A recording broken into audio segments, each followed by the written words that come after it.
Hi guys, how are you doing? It's Janine in the Little Nun's room. I've just got a quick story to tell you. So I just went out for a walk and I walked around the corner of a street locally and I saw these people, two people, they were dressed head to toe in this protection gear and then also had this massive great like mask, white mask over their faces. And I saw a couple of the neighbours out looking as well. So I shouted out, in my usual humorous way, I know I was told the aliens had landed, but I didn't realise it was going to be in East London, and everyone starts laughing. And you see that these guys were laughing too. So couldn't quite work out why they were there. They weren't really talking much. You couldn't really hear them if they were. And one of the neighbours said, "Oh, it's a COVID-19 operation." So then I was like, I had all these kind of fearful moments going through my head. But then I looked up, and actually they were there because there was a swarm of bees and it was just amazing. And one of the neighbours turned around and said that earlier on when the swarm had come, it had literally blocked out the sunlight. It was just, he said it was unbelievable. He heard the sound before it actually happened, and then the swarm came and it blocked out the sun, and then it was on the top of this brick wall.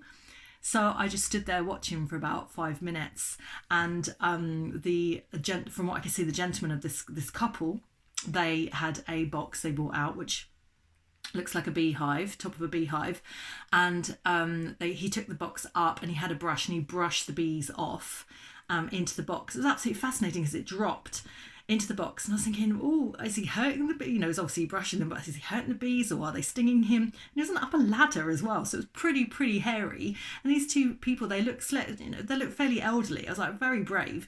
So they bring it back down and then they have another little chat to each other, and I wasn't getting too close. I was across the road, but I was thinking, you never quite know what's going to happen, especially with bees around. And then he went up the ladder again and did one more brush and then brought it down. And then he had two of the honey trays. I don't know what they're called. I don't know that much about beekeeping, but honey trays that he put in, so obviously to attract them and calm the bees down. But then he realised that there are actually still quite a big swarm left, so he then put another tray in. So I was thinking, okay, there's got to be something there. They obviously need to be smelling more. So this all happened. It was really amazing. It was literally just around the corner from where I live. So when I got back after my walk, I just had a quick look. Now, I have worked with bees and learning facts about bees when I worked at Kew Gardens. So I worked at Kew Gardens for about 4 years and did all sorts of things. And then one year we had something called the Hive, which was absolutely incredible. And it was connected, the different lights in the hive, which actually looked like a hive, if you can imagine, but it was absolutely huge metal structure, were connected to the actual hives at Kew. And when you sat down, I was with my friend Manny, took work my friend Manny there. And when you sat down in the hive, which we did, and you just like looked at the lights, it was like this pulsing, which I believed was actually the signals that the bees were giving themselves, because they give each other, it's to do with pheromones.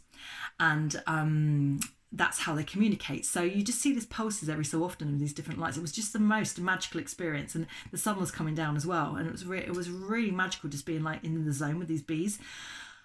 So hippie, but so amazing. But then I had a little look after the walk and saw that yes, I remember it was pheromones, and also bees navigate using a little like solar panel on their backs, so they can tell where the sun is at all times when they're flying around. They've got this little solar panel. It's absolutely incredible. So they know what direction they're going in.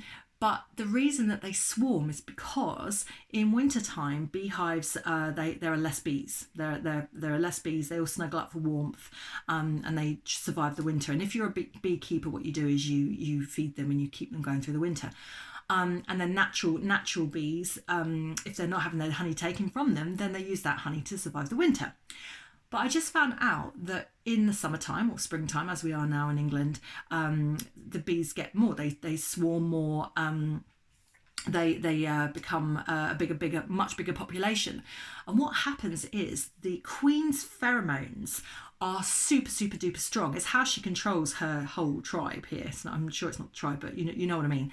It's how she controls them. But the bees on the outer edges don't get the smell of the pheromones anymore. So the queen's sitting there kind of thinking, oh my God, what am I going to do? I'm not getting my signals out to all my workers. It's getting a bit much. So then what she does is then she wakes up I feel like I'm talking to kids and children about this. She wakes up her baby bee that she has created. It's mind-boggling. I'm not going to go into details.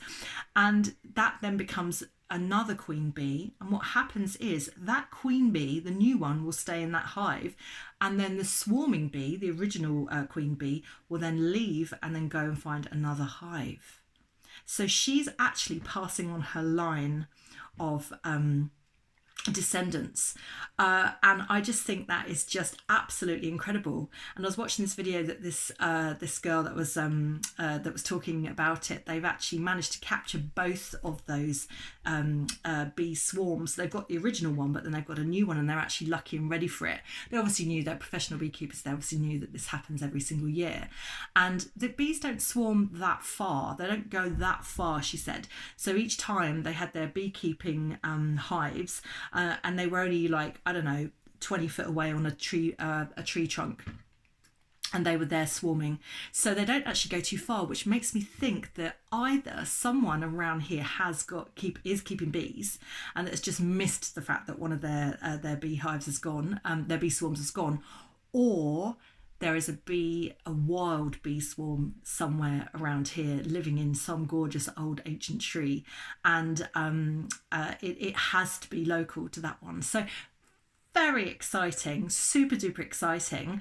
And those lucky beekeeping people who are brave enough to wear the outfits and learn all about this, now if they look after those bees well, they actually get to have the beautiful delights of the honey. But obviously they need to be looking after those bees really, really well. So because then it's a benefit to human and to bees.